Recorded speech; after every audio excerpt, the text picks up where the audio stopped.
अंजना, जिस दिल्ली के लिए कहा गया कि बिना चेहरे के आप जीत ही नहीं सकते हैं, चाहे शीला दीक्षित का चेहरा रहा हो या उसके बाद अरविंद केजरीवाल का चेहरा रहा हो, लेकिन ऐश्वर्या, ये वाकई जो अंजना भी सवाल जो उठा रही हैं, ये वाकई बीजेपी के लिए जो एक एक असंभव चीज करती गई है पिछले 27 सालों में, या पिछले अगर हम जब से नरेंद्र मोदी प्रधानमंत्री बने हैं तब से, चाहे उत्तर प्रदेश हो, हरियाणा हो, हर जगह, राजस्थान हो, हर जगह आप रिकॉर्ड बना रहे हैं। दिल्ली में कुछ नहीं हो पा रहा था, तो इस बार जो दिल्ली का कार्यकर्ता है उसके लिए तो उत्साह मनाने के लिए कुछ नहीं रहता था, जो राज्य इकाई के लिए काम कर रहा था।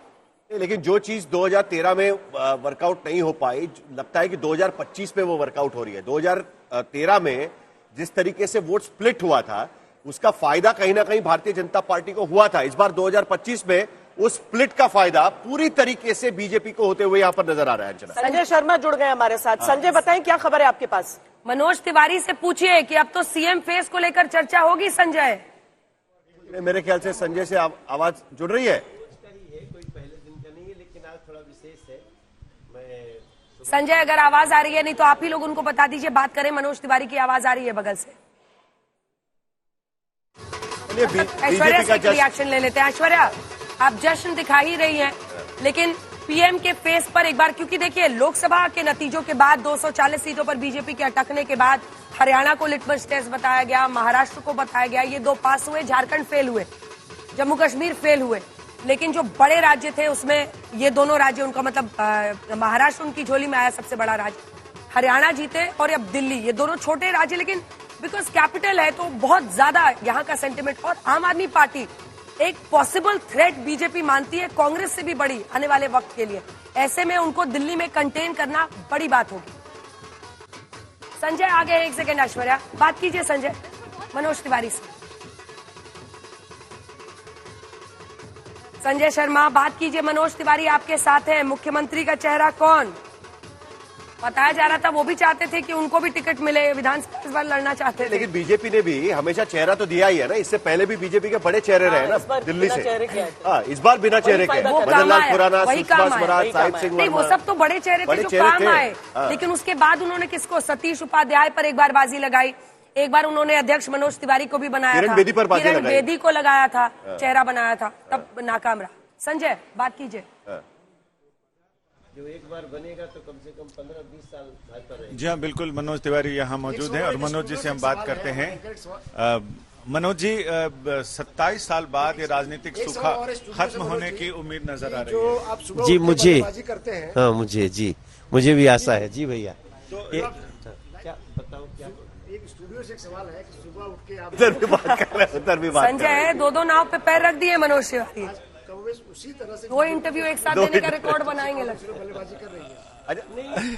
अच्छा, चलिए ठीक है। चलिए ऐश्वर्या वहां पर है। जब तक मनोज तिवारी नहीं आते तब तक ऐश्वर्या वहां पर तो अभी जश्न बढ़ता ही जा रहा है। बीजेपी 42 सीटों पर बढ़त बनाए हुए हैं और 28 सीटों पर भारतीय आम आदमी पार्टी बढ़त बनाए हुए हैं। वहां पर लड्डू बांटना शुरू हो चुका है क्या? संजय आगे, मेरे ख्याल से भाजपा के खेतों में पानी। मनोज तिवारी बहुत ही अच्छे साहित्यिक शब्दों का श्रवण हमारे कान में आ रहा है, बहुत अच्छा लग रहा है। दिल्ली की जनता आशीर्वाद दे रही है, ऐसा हम पहले से भी ग्राउंड पे घूमते हुए देख रहे थे, इसी आधार पे बात कर रहे थे। और अभी जो रुझान, शुरुआती जो काउंटिंग शुरू हुई है उसमें भी बीजेपी क्लियर मैंडेट के साथ आगे बढ़ रही है।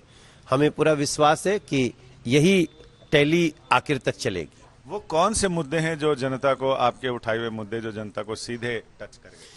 देखिए, जिस शहर को साफ पानी न मिले वो 1 साल भ्रमित हो सकती है, 2 साल भ्रमित हो सकती है, 3 साल भ्रमित हो सकती है, चौथे बार तो नहीं हो सकती। तो दिल्ली की जनता उस भ्रम से निकल चुकी है। साफ पानी चाहिए उसको, साफ हवा चाहिए, साफ यमुना चाहिए, लोगों गरीबों को राशन कार्ड चाहिए और महिलाओं को समृद्धि सम्मान चाहिए। वो सब कुछ मोदी गारंटी जो दिया मोदी जी ने, उसके प्रति एक बहुत बड़ा विश्वास दिख रहा है। जो शीश महल और यमुना की सफाई को लेकर आप लोगों ने अभियान छेड़ा था, उसका कितना? नहीं, उससे तो ये पता चल गया ना दिल्ली को कि जो आम आदमी पार्टी और उसके मुखिया हैं वो लोग आम आदमी के समर्थक नहीं हैं, वो खास आदमी हैं। आम आदमी पार्टी को धोखा दिया, आम आदमी को धोखा दिया, इसलिए आज आम आदमी पार्टी लोगों की नजर से भी और ईवीएम के आधार पर भी जा रही है। बड़े बड़े चेहरे जो आम आदमी पार्टी के थे वो एकदम धूल चाटते हुए नजर आ रहे हैं या पीछे हैं। मुझे ऐसा लगता था कि ऐसा ही होगा, हालांकि मैं भी 2 घंटा वेट करूंगा, लेकिन जिस प्रकार से आम आदमी पार्टी ने जनता को धोखा दिया दिल्ली को, तो उसमें तो जो शीर्ष लोग थे वही थे सबसे ज्यादा, नीचे के तो बहुत सारे विधायक बेचारे थे उनके, तो उनको सजा मिल रही है ऐसा दिख रहा है। एक बड़ा हर्डल तो पार कर लिया, अब सबसे बड़ी चुनौती है मुख्यमंत्री कौन होगा, क्योंकि चेहरा कोई आगे था नहीं, तो अब कितनी बड़ी चुनौती मानते हैं इसे? हमारी पार्टी के पास ये कोई चुनौती नहीं होता है, बहुत आराम से मिल बैठ के हमारी पार्टी डिसाइड कर लेती है और बहुत अच्छा मुख्यमंत्री मिलेगा, ऐसा मिलेगा जो दिल्ली को 15-20 साल तक भारतीय जनता पार्टी की सेवा के आधार पे जो शीला दीक्षित जी का रिकॉर्ड है उसको भी तोड़ेगी भाजपा, ऐसा मेरा विश्वास। क्या सांसदों में से भी किसी को मौका मिल सकता है? पार्टी डिसाइड करेगी, सब कुछ उनके हाथ में है, देखते हैं क्या होता है। यानी अब तक देख रहे हैं, नतीजे आ रहे हैं और अब मनोज तिवारी का कहना है कि देखते हैं मुख्यमंत्री कौन बनता है और विधायकों में से ये तो पार्टी तय करेगी और विधानसभा तय करेगी।